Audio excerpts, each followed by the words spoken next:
Making a first-person shooter in Godot while my hand's fractured on a out of work day. 3. Can't really do that. So over the last few days, I've laid out the weapon and movement frameworks, which is all stuff that I've worked in before, but today it's time to work on enemy AI, which is something I've never done before. I started with brainstorming and writing out a flowchart of how I wanted the enemies to act in any situation. Because the game is a fast-paced hallway shooter, they don't need any idle behavior, they just need to do stuff when the player's actually fighting them, which makes it pretty easy for a first time. To check if the enemy can actually see the player, there's a ray extending out of them, which is basically just like a straight line that's always pointing towards the player, and if it collides with the player before it collides with the wall, then it tells the enemy that, hey, they're in line of sight, we can start doing stuff. Enemies fire slower moving projectiles compared to the player's instant hit scan bullets because I want the player to be able to dodge and parry stuff, and right now they're fired at the player in semi-random intervals whenever the player can be seen. I also added a bit to the hit functions that already existed for the targets so that we can pass along how much damage each bullet does, which will let me add like different types of weapons for the player and different types of projectiles for the enemies throughout development. So now it's time to really get into the stuff I'd never done before, which is nav meshes and enemy AI and making the enemy react when they're shot by the player instead of just acting as like a turret. Bramwell's 3D navigation basics tutorial, which is what he calls it, really helped a ton with this because this is all new territory for me.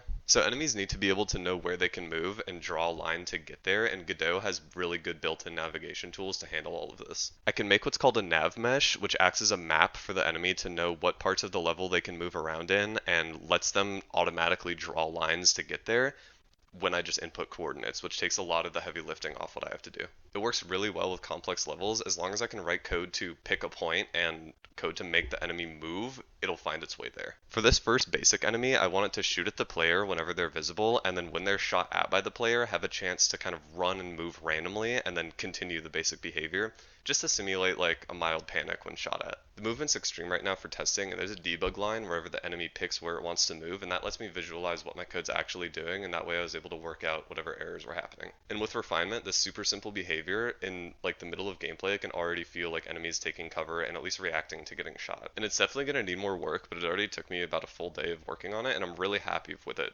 even for just like a first rough draft. I'm already feeling way more comfortable working with these tools I've never worked with before. So next steps are getting a scoring framework made, and then I can start making actual simple test levels with beginnings and ends and really fleshing out the real structure of the game, so stay tuned for day 4. And before I go, here's what we've got so far.